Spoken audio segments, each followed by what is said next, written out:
अस्सलाम वालेकुम नाज़रीन, प्रोग्राम द मिरर में अवां खे भलीकार आऊं आहियां वांची मेज़बान रोशनी मेमण। नाज़रीन, सिंध में सरकारी ज़मीनुनि जी गैर क़ानूनी अलाटमेंट ऐं भुगड़नि मुठ एवज़ विकिरो का नई ॻाल्हि नाहे। असां पंहिंजे प्रोग्राम्स में अक्सर अहिड़े क़िस्मनि जे स्कैंडल सां पर्दो खणंदा रहंदा आहियूं। अॼोके प्रोग्राम में बि असां सिंध में सरकारी ज़मीनुनि जी गैर क़ानूनी अलाटमेंट जे हिकु वधीक स्कैंडल तां पर्दो खणंदासीं। पंहिंजे नाज़रीन खे ॿुधाईंदासीं त कहिड़ी रीति सिंध जी राजधानी कराचीअ में ज़मीनुनि जी गैर क़ानूनी अलाटमेंट थी रही आहे। पंहिंजे नाज़रीन खे इहो बि आगाह कंदासीं त पाबंदी बावजूद कीअं गैर क़ानूनी तौर ते एंट्रीज़ करे 62 माण्हुनि खे ज़मीन जी गैर क़ानूनी अलाटमेंट कई वई। इहो बि सम्झण जी कोशिश कंदासीं त अरबे रुपयनि जूं सरकारी ज़मीनूं जाली एंट्री ज़रिए फबाइण ऐं रेवेन्यू ऐं लैंड यूटिलाइज़ेशन खाते जी कहिड़ी माफ़िया मुलविस आहे। ज़मीनूं कीअं जाली एंट्री ज़रिए अलाट कयूं पियूं वञनि, इहे समूरा तफ़सील बि अॼोके प्रोग्राम जो हिसो हूंदा। कराची जे ज़िले क्यामाड़ी में कहिड़नि बासरनि खे ज़मीनुनि जी गैर क़ानूनी अलाटमेंट थी आहे, इन स्कैंडल में बि कहिड़ा कामोरा मुलविस आहिनि ऐं उन्हनि ख़िलाफ़ कार्रवाई छो नाहे थी सघी। कोशिश कंदासीं त पंहिंजे प्रोग्राम में समूरियूं हक़ीक़तूं साम्हूं आणजनि। अॼोके प्रोग्राम में इहो बि सम्झण जी कोशिश कंदासीं त कराची जे सब रजिस्ट्रार ऑफिस में कहिड़ी रीति करप्शन कई वञे थी, कहिड़ो ताक़तवर सिस्टम आहे जेको सब रजिस्ट्रार ऑफिसनि जो समूरो कारोबार हलाए थो। कराची जे ज़िले क्यामाड़ी में अरबे रुपयनि जी मालियत जी 500 एकड़ सरकारी ज़मीन गैर क़ानूनी तौर ते अलाट करण जो इंकशाफ 109 एंट्रीज़ शकी ज़ाहिर। सिंध जे वॾे वज़ीर ज़मीन स्कैंडल वारे मामले जी तफ़सीली जांच करण ऐं मुलविस कामोरनि ख़िलाफ़ कार्रवाई जी मंज़ूरी ॾेई छॾी। अदालती हुकुम ऐं पाबंदी बावजूद सरकारी ज़मीन गैर क़ानूनी तौर ख़ांगी माण्हुनि खे अलाट, लैंड यूटिलाइज़ेशन खातो 109 एंट्रीज़ बाबति रिकॉर्ड न ॾेई सघियो। 62 माण्हुनि जे नाले ते एंट्रियूं रखियूं वयूं। अलाटमेंट बि शकी निकिती। 109 शकी दाख़िलाउनि जी लिस्ट मेंबर लैंड यूटिलाइज़ेशन ॾांहुं तस्दीक लाइ मोकिली वई, पर उन को बि जवाब न ॾिनो। 109 शकी दाख़िलाउनि वारी रिपोर्ट में मुख़्तलिफ़ 62 माण्हुनि जा नाला शामिल। हाजी आदम जोखियो जी कंपनी के 159 एकड़ ज़मीन जी अलाटमेंट शकी ज़ाहिर। देह के 28 फेज़ 2 में इरफान पटेल के 6 एकड़ ज़मीन जी अलाटमेंट पर शकी करार। के 28 में मोहम्मद जुम्मन के 3 एकड़ ज़मीन अलाट करण वारो मामलो भी शकी बणिजी वियो। वॾे वज़ीर जी हिदायतुनि तहत ज़मीन जी अलाटमेंट वारी पॉलिसी तरीक़ेकार ऐं पाबंदी बावजूद ख़ांगी माण्हुनि खे सरकारी ज़मीन अलाटमेंट करण वारे मामले जी जांच लाइ कमेटी बि क़ाइम। गुज़िरियल 5 खां 10 सालनि दौरान करप्शन जी जांच लाइ कराची जे सब रजिस्ट्रारनि जी ऑफिस जी रिकॉर्ड जी जांच करण वारो मामलो बि रोलड़े जो शिकार। कराची जे सब रजिस्ट्रार जे ऑफिसुनि में अञा बि करप्ट सिस्टम मौजूद। मुख़्तलिफ़ टाउन्स में सिस्टम जा ख़ांगी माण्हू कार वहिंवार हलाइण लॻा। क्लिफ्टन 1, क्लिफ्टन 2, जमशेद 1, गडाब 2, क्यामाड़ी समेत मुख़्तलिफ़ सब रजिस्ट्रारनि जी ऑफिस में सिस्टम जा ख़ांगी माण्हू मौजूद। प्रॉपर्टी रजिस्ट्रेशन जी मद में करप्शन कई वञे थी। कराची में गुज़िरियल 5 सालनि खां वधीक अरसो मुक़ररु थियल सब रजिस्ट्रार बि बदिली न थी सघिया। चीफ सेक्रेटरी सिंध जा बि हुकुम नज़र अंदाज़। सरकारी ज़मीनुनि जा जाली कागज़ तैयार करण, ज़मीनुनि ते कब्ज़ा कराईंदड़ रेवेन्यू ऐं लैंड यूटिलाइज़ेशन जा कामोरा पकड़ खां आजा का बि कार्रवाई न थी। इन समूरी सूरत हाल ते ॻाल्हि ॿोल लाइ असांखे स्टूडियो में जॉइन कयो आहे KTN न्यूज़ जो सीनियर रिपोर्टर सगीर चांडियो। वॾी महिरबानी सगीर टाइम ॾियण लाइ। सगीर, जीअं मूं शुरू में ज़िक्र कयो त ज़मीनुनि जी गैर क़ानूनी अलाटमेंट जा किस्सा का नई ॻाल्हि न आहिनि। पाण सभ खां पहिरियां कराची जे क्यामाड़ी ज़िले में ज़ाहिर थियल स्कैंडल जो ज़िक्र कंदासीं। इहो ॿुधाइजो त स्कैंडल कॾहिं ऐं कीअं ज़ाहिर थियो, मजमूई तौर ते केतिरियूं जाली एंट्रीज़ थियूं आहिनि। कराची जे ज़मीननि ते कब्ज़ो करण जे लाइ मुख़्तलिफ़ जेके हरबा इस्तेमालु कया पिया वञनि। उन में रेवेन्यू खाते जा ऐं लैंड यूटिलाइज़ेशन खाते जा जेके कामोरा आहिनि, या उहे जेके डिपार्टमेंट में मौजूदु आहिनि, या जेके सब रजिस्ट्रार या जेके फील्ड में कमु कनि था, उन्हनि जी मिली भगत सां सरकारी ज़मीनूं जेके आहिनि उहे ख़ानगी माण्हुनि खे ॾिनियूं वञनि थियूं ऐं उन्हनि खां वॾी रिश्वत जेका आहे उहा वरिती वञे थी। सही। पाण कराची जे ज़िले क्यामाड़ी ते अॻु में बि जेको आहे उहो प्रोग्राम करे चुका आहियूं ऐं केतिरा ई भेरा जेको आहे हुन ते प्रोग्राम करे चुका आहियूं। हिन वक़्तु जेकी लैंड माफ़िया आहे उहा उन्हनि जी नज़र जेका आहे उहा क्यामाड़ी ज़िले जे ज़मीननि ते आहे।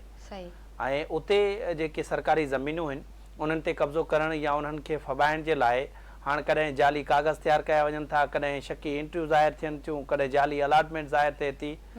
उन्हनि में जेके सहूलियतकार आहिनि उहे लैंड यूटिलाइज़ेशन खाते जा कामोर आहिनि ऐं रेवेन्यू खाते जा अमलदार आहिनि। उन्हनि जी मिली भगत सां इहो सॼो कारोबार जेको आहे उहो हलंदड़ आहे। सही। हीउ जेको मामिलो तॾहिं ज़ाहिर थियो जॾहिं निगरान हुकूमत हुई सिंध में, ऐं उन वक़्त जे जेको चीफ मिनिस्टर सिंध हुयो निगरान, उन जे हिदायतनि तहत ही इंक्वायरी शुरू थी हुई ऐं इहा इंक्वायरी जेका आहे उहा CMIT खे ॾिनी वई। CMIT जे मेंबर आगा एजाज़ पठान जेको अॻूणो मेंबर 4 हुयो, उनखे इहा इंक्वायरी ॾिनी वई। इहा इंक्वायरी पहिरीं त लैंड यूटिलाइज़ेशन खाते जा जेके कामरा हुया उहे त उन्हनि खे रिकॉर्ड ॾियनि ई कोन पिया। मुख़्तलिफ़ वक़्तनि ते उन्हनि खे ख़त लिखिया विया ऐं उन्हनि जे ऑफिसनि में गॾिजाणियूं थियूं, पर उन्हनि ख़त जेके आहिनि लिखण जे बावजूद बि उन्हनि रिकॉर्ड फ़राहम न कयो मेंबर्स खे। जंहिंखां पोइ कुझु ई जेका उन 1-2 मीटिंगनि खां पोइ ऐं 32 गवर्नमेंट लैंड्स जो जेको आहे उहो अलॉटमेंट जो उन्हनि खे रिकॉर्ड ॾिनो वियो, पर उहा इंक्वायरी जेका आहे फाइनल न थी सघी। जंहिंखां पोइ इहा आख़िरकार इंक्वायरी ऐं उनजो आगा एजाज़ पठान जो ट्रांसफ़र थी वियो ऐं इहा इंक्वायरी जेको आहे मेंबर 1 खे ॾिनी वई। उहा इंक्वायरी पोइ फाइनल करे चीफ मिनिस्टर सिंध खे हाणे मोकिली वई आहे ऐं उन में इहो चयो वियो आहे त क्यामाड़ी ज़िले में अटकल 522 एकड़ सरकारी ज़मीन आहे जेका मुख़्तलिफ़ बाअसर माण्हुनि खे उहा अलाट कई वई आहे। सुप्रीम कोर्ट जी पाबंदी हुजण जे बावजूद ख़ानगी माण्हुनि खे जेका उहा ज़मीन ॾिनी वई आहे। अरबें रुपयनि जी मालियत जी जेका सरकारी ज़मीन आहे 522 एकड़ उहा उन्हनि खे ॾिनी वई आहे। उन्हनि जूं 109 जेके शकी एंट्रीज़ आहिनि उन्हनि जी निशानदेही कई वई आहे। उन में रेफरेंस ॾिना विया आहिनि, उन में देहूं जा नाला ॾिना विया आहिनि, उन में केतिरी जेका एरिया ते एकर्स ते उहा मतिलबु उन्हनि खे ज़मीनूं ॾिनियूं वयूं आहिनि, कंहिंजे नाले ते जेके उहे ज़मीनूं आहिनि। इहो सॼी रिपोर्ट जेका आहे उहा चीफ मिनिस्टर सिंध खे पेश कई वई आहे ऐं उन्हनि खे इहा सॼी हक़ीक़त ॿुधाई वई आहे त असीं गुज़िरियल 1 साल खां लैंड यूटिलाइज़ेशन खाते खे चई रहिया हुआसीं त हीअ जेके 500 खां वधीक सरकारी ज़मीन जेका ख़ानगी माण्हुनि खे ॾिनी वई आहे ऐं हिकिड़ो फ्रॉड कयो वियो आहे, उन ते असींखे जेका तस्दीक लाइ जॾहिं उन्हनि खे इहा रिपोर्ट मोकिली पर उन्हनि को बि जवाबु न ॾिनो। अच्छा, जीअं अवां ॿुधायो त क्यामाड़ी ज़िले में 500 एकड़ सरकारी ज़मीन जी अलॉटमेंट जाली एंट्रीज़ सां थी ऐं उन जी लिस्ट बि मेंबर लैंड यूटिलाइज़ेशन खाते ॾांहुं मोकिली वई। इहो कीअं मुमकिन आहे त एॾे वॾे फ्रॉड बाबति लाॻापियल कामोरनि खे का सुध ई न हुजे? ॾिसो, इन्हनि खे ख़बर बि हुई ऐं इन्हनि खे असल में जवाबु ॾियणो कोन हुयो लैंड यूटिलाइज़ेशन वारनि खे, छाकाणि जो इहो फ्रॉड ई उन्हनि जो थियल हुयो ऐं जाली अलॉटमेंट्स बि लैंड यूटिलाइज़ेशन वारा ई कंदा आहिनि। उन्हनि जा जाली कागज़ जेके ठाहिण बि उन्हनि जो ई कमु आहे लैंड यूटिलाइज़ेशन खाते जो। हिकिड़ो असीं प्रोग्राम पहिरीं बि करे चुका आहियूं त हिकिड़ो गिरोह मौजूदु आहे।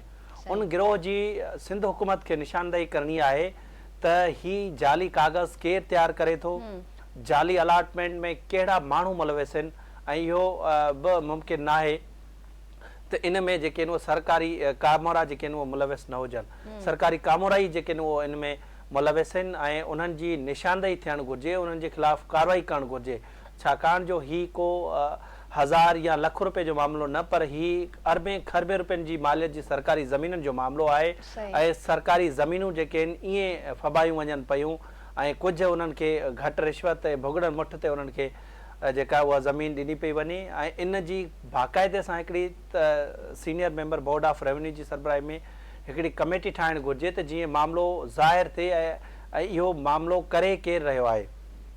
त इहो मुख़्तलिफ़ वक़्तनि ते इहा शिकायत कई वई आहे सिंध जे वॾे वज़ीर खे CMIT तरफ़ां त जॾहिं लैंड यूटिलाइज़ेशन खाते खे लिस्ट मोकिली वई ऐं उन लिस्ट में जेके आहिनि उहे मुख़्तलिफ़ माण्हुनि जा जेके नाला बि शामिल आहिनि ऐं उन में मुख़्तलिफ़ जीअं हाणे मोहम्मद जुमन आहे उनखे 3 एकड़ ज़मीन जी जेका अलॉटमेंट उहा शकी ज़ाहिर थी आहे। मोहम्मद हसन आहे उनखे 2 एकड़, सनाउल आहे उनखे 2 एकड़, ईअं ई गुलाम नबी M हसन आहे उनखे 20 एकड़ ज़मीन जेका आहे उहा जेका गैर क़ानूनी तौरु ॾिनी वई पाबंदी हुजण जे बावजूदु उनजी अलॉटमेंट शकी ज़ाहिर थी आहे। ज़ुलेखा बाई आहे जेका वाइफ ऑफ कादर बख्श, उनखे जेका ज़मीन उहा गैर क़ानूनी तौरु ॾिनी वई। अहिड़ी रीति जेको आहे पंहिंजो AR कंपनी आहे उनखे 159 जेका एकड़ ज़मीन ॾिनी वई। मुख़्तलिफ़ वक़्तनि ते बाअसर माण्हुनि खे जी हाणे इरफान पटेल आहे उनखे ज़मीन ॾिनी वई आहे मुख़्तलिफ़ माण्हुनि जा नाला आहिनि हीअ लिस्ट आहे जेका असीं नाज़रीन खे ॾेखारियूं पिया इहा लिस्ट असांजे वॾे वज़ीर खे पेश कई वई आहे ऐं उन में इहो चयो वियो आहे त हीअ जेके माण्हू आहिनि उन्हनि जा रेफरेंस ॾिना विया आहिनि उन में एंट्रीज़ उन्हनि जूं ॿुधायूं वियूं आहिनि त इन बाबति जॾहिं लैंड यूटिलाइज़ेशन खाते खां पुछाणो कयो वियो ऐं उनखे चयो वियो त हीअ अलाटमेंट थी कीअं आहे उन्हनि को बि जवाबु न ॾिनो मुख़्तलिफ़ वक़्तनि ते उन्हनि सां गॾिजाणियूं थियूं उहो जवाबु इन करे न ॾिनो त लैंड यूटिलाइज़ेशन खाते जा जेके कामोरा जेके सालनि खां वेठल आहिनि सेक्शन ऑफिसर हुजनि असिस्टेंट हुजनि सुपरीडेंट हुजनि या उन खां मथी सतह जा माण्हू हुजनि हिकिड़े सिस्टम जे तहत जाली अलाटमेंट कनि था ऐं कंहिं बि माण्हू खे फेवर करण जे लाइ उहा जाली अलाटमेंट ऑर्डर तयारु करे उनजा स्टैम्प बि हणी छॾनि था जाली जॾहिं मामिलो पकड़जी पए थो त पोइ वरी उहा अलाटमेंट बि जाली करार ॾेई छॾनि था त ईअं ई जेके सिंध जूं सरकारी ज़मीनूं आहिनि ख़ासि तौर ते जेके कराची जा उहे ज़िला जीअं हाणे पाण क्यामाड़ी जो ज़िक्र करे रहिया आहियूं क्यामाड़ी ज़िले में अहिड़े क़िस्म जा वॾा फ्रॉड साम्हूं अचनि पिया कराची जो ओलह ज़िलो आहे उते बि अहिड़े क़िस्म जो फ्रॉड साम्हूं केतिरा ई भेरा आयो आहे ऐं उनखां अलावा मलीर आहे मलीर यानी कराची अक्सर कराची जे इलाइक़नि ज़िलनि में जेको आहे अहिड़े क़िस्म जो जेको आहे उहो फ्रॉड थी रहियो आहे बिल्कुलु सही सगीर सिंध हुकूमत खे निशानदेही करण जी ज़रूरत आहे हाणे इहो ॿुधाइजो त CMIT पारां वॾे वज़ीर सैयद मुराद अली शाह ॾांहुं हिन मामले जी जेका जांच रिपोर्ट मोकिली वई आहे इन रिपोर्ट में छा ॼाणायो वियो आहे छा वॾे वज़ीर सैयद मुराद अली शाह पारां मुलविस अमलदारनि ख़िलाफ़ कार्रवाई लाइ के हिदायतूं जारी कई वयूं आहिनि बिल्कुलु हिकिड़ी रिपोर्ट उन्हनि खे मोकिली वई आहे ऐं उन ते असांजे वॾे वज़ीर हिदायतूं बि क्लियर जारी कयूं आहिनि जेका CMIT तरफ़ां रिपोर्ट मोकिली वई आहे उन में 109 शकी एंट्रियूं ज़ाहिर कई वयूं आहिनि सही उन्हनि जा एनेक्स्टा ॾिना विया आहिनि त कहिड़ियूं जेके उहे शकी एंट्रीज़ आहिनि या कहिड़ियूं शकी अलाटमेंट आहे उन जा नाला उन्हनि जा रेफरेंस सभु शयूं जेके आहिनि उहे रिपोर्ट्स में शामिल आहिनि ऐं उन्हनि खे यानी CM खे इहा सिफ़ारिश कई वई आहे त हिकिड़ी सुठी साख रखंदड़ ऑफिसरनि ते ॿधल जेका आहे उहा कमेटी ठाही वञे ऐं कमेटी इन सॼे मामले जी जांच करे त अदालती हुकुम बावजूद जेके आहिनि उहे इहा भञकड़ी अदालती हुकुमनि जी कीअं थी पाबंदी हुई अदालत जी ऐं उन जे बावजूद बि जेका जेके ही ज़मीनूं जेके आहिनि उहे कीअं अलाटमेंट थी वई आहे त ही जेको उन खां पोइ असांजे वॾे वज़ीर इहा हिदायत जारी कई आहे त इहा कमेटी इन ते ठाही वञे जंहिंखां पोइ रेवेन्यू खाते हिकिड़ी 2 रुकनी कमेटी ठाही आहे उन में बोर्ड ऑफ रेवेन्यू जो मेंबर R&S उन जी सरबराही में इहा कमेटी ठाही वई आहे उन खां अलावा बोर्ड ऑफ रेवेन्यू जो मेंबर आहे RS&EP यानी उहो बि उन जो मेंबर आहे त 2 रुकनी इहा कमेटी ठाही वई आहे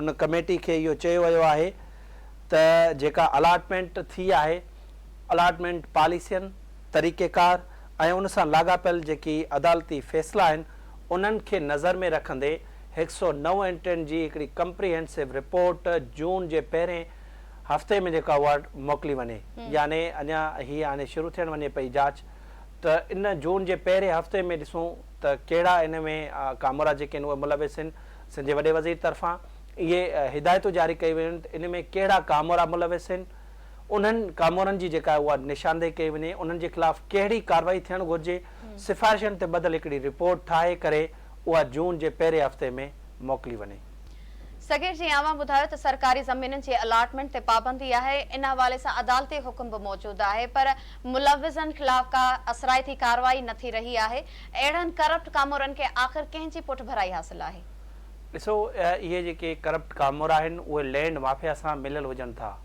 ऐं जेके लैंड माफ़िया जे पुठियां माण्हू आहिनि उहे बाअसर माण्हू आहिनि उन्हनि जो हुकुमरान जमायत सां बि तालुक़ु आहे त उहे जेके आहिनि कुझु सियासी माण्हू बि जेके उते आहिनि त उन्हनि जी पुठभराई हासिल आहे इन जे करे इन्हनि कामोरनि जे ख़िलाफ़ का कार्रवाई न पई थिए हाणे तव्हां ॾिठो हूंदो त असीं केतिरा ई भेरा इन्हनि ज़मीननि जे हवाले सां प्रोग्राम करे चुका आहियूं कॾहिं मलीर मुख़्तियारकार जो जेको आहे उहो गडाप जो जेको आहे उहो रिकॉर्ड चोरी कयो वञे थो कॾहिं वरी ओलह ज़िले में जेको मंगो पीर जो मुख़्तियारकार जी ऑफिस जो जेको आहे रिकॉर्ड साड़ियो वञे थो कॾहिं जेके आहिनि उहे रिकॉर्ड जेके आहिनि उहे गडाप मां ग़ाइब थी वञनि था कॾहिं वरी अहिड़ा जाली अलाटमेंट जा स्कैंडल अचनि था इहे सॼा जेकी कारनामा आहिनि उन्हनि इहे सिर्फ़ु इन लाइ कया वञनि था इहे रिकॉर्ड इन लाइ साड़ियो वञे थो इहो रिकॉर्ड इन लाइ चोरी कयो वञे थो छाकाणि जो इन्हनि खे बाअसर माण्हुनि खे फेवर करणी आहे।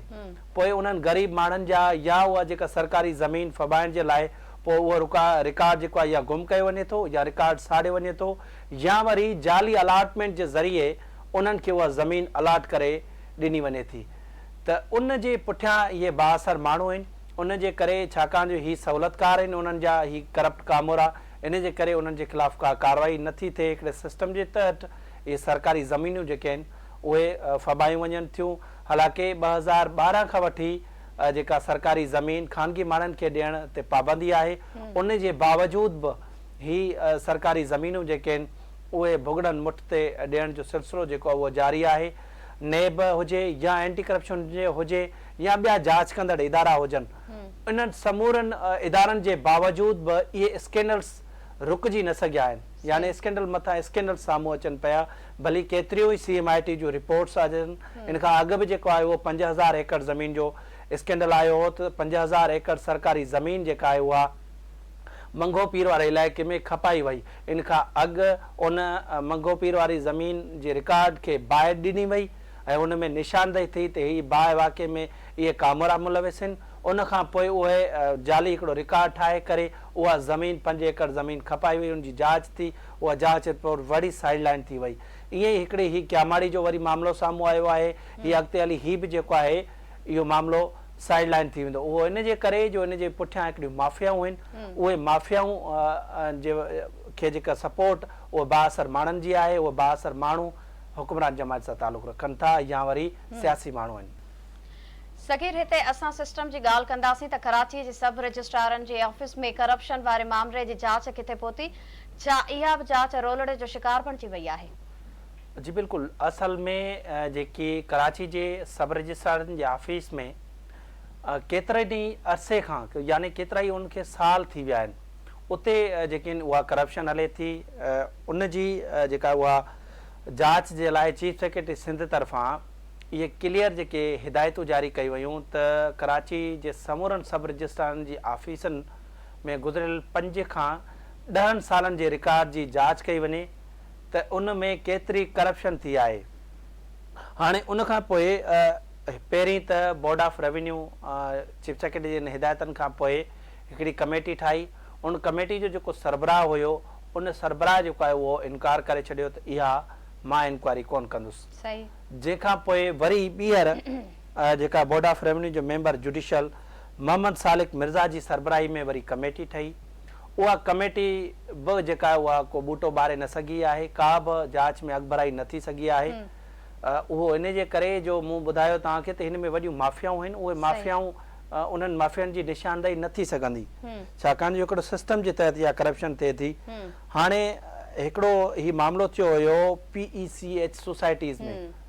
उते 29 जेके प्रॉपर्टीज़ उहे ख़ानगी माण्हुनि जूं प्रॉपर्टियूं हुयूं, बंगला हुया, प्लाट हुया ख़ानगी माण्हुनि जा। उन्हनि जे रिकॉर्ड में जालसाज़ी थी। उन जालसाज़ी वारे मामले जी जांच थी, उहा बि CMIT रिपोर्ट ॾिनी।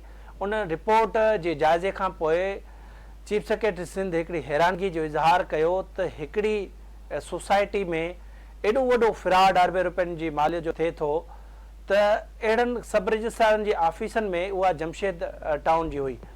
त इहो रुगो जमशेद टाउन जी सब रजिस्ट्रार जी ऑफिस जो इहो कमाल आहे त ॿियनि टाउननि में कहिड़ो हाल हूंदो। सही। त पोइ इहे जेका उन ते इहे क्लियर हिदायतूं जारी कयूं हुयूं चीफ सेक्रेटरी सिंध तरफ़ां त इन मामले जी हिकिड़ी कंप्रिहेंसिव इंक्वायरी कई वञे ऐं उन 90 ॾींहंनि जे अंदरि इहा जांच मुकमल कई वञे। पर इनखे बि 2 खां 3 महीना थी विया आहिनि। इहो मुकमल त ठहियो पर अञा ताईं जांच शुरू बि न आहे थी। इन जे करे इहे माफ़ियाऊं जेके आहिनि उन्हनि खे या इहे जेके करप्ट कामोरा आहिनि उहे ई उन्हनि माफ़ियाउनि खे बचाइणु चाहिनि था, छाकाणि जो इहा करप्शन मिली भगत करे सॼे सिस्टम जे तहत इहा कई वञे थी। इन जे करे उन्हनि माण्हुनि जी निशानदेही बि कान पई थिए। अच्छा सकीर, कराची जे सब रजिस्ट्रार जी ऑफिस में करप्ट सिस्टम मौजूद आहे ऐं मुख़्तलिफ़ टाउन्स में ख़ानगी माण्हू वेठल आहिनि ऐं उहे कहिड़नि टाउन्स में मौजूद आहिनि जेके प्रॉपर्टी रजिस्ट्रेशन जी मद में रिश्वत वठी रहिया आहिनि? ॾिसो, इहा जेका इन इंक्वायरी रिपोर्ट में इहे बि हिदायतूं हुयूं त इहे ख़ानगी माण्हू जेके सब रजिस्ट्रारनि जे ऑफिस में मुक़ररु थियल आहिनि, अनऑफिशियल या ऑफिशियल, उन्हनि खे निकाली ॾिनी वञे। छाकाणि जो इहे ई माण्हू जेके आहिनि उहे करप्शन कनि था, उन्हनि खां रिश्वत वठनि था। पर उन बावजूद बि जेका आहे इहो मामिलो अञा ताईं मौजूदु आहे। कराची जे समूरनि सब रजिस्ट्रारनि जी ऑफिसनि में उहे ख़ानगी माण्हू वेठल आहिनि, उहे ई ॾेती लेती वारो इहो मामिलो करे रहिया आहिनि, उहे ई हर उन कागज़ ते जेके आहिनि उहे रिश्वत वठी रहिया आहिनि। हालांकि ई रजिस्ट्रेशन वारो सिस्टम बि जेको आहे हिन वक़्तु मौजूदु आहे, पर उन जे बावजूदु हिन वक़्तु जेके आहिनि 3 सिस्टम हलंदड़, हिकिड़ो मैनुअल सिस्टम हलंदड़ आहे, ॿियो वरी ई रजिस्ट्रेशन वारो सिस्टम हलंदड़ आहे ऐं ॿियो ऑटोमेशन वारो सिस्टम हलंदड़ आहे। त 3 इन सिस्टम जे तहत याने उन जे ही जेके ख़ानगी माण्हू आहिनि उहे अञा ताईं इहे प्रॉपर्टी रजिस्ट्रेशन जी मद में जेका आहे उहा रिश्वत वठनि था।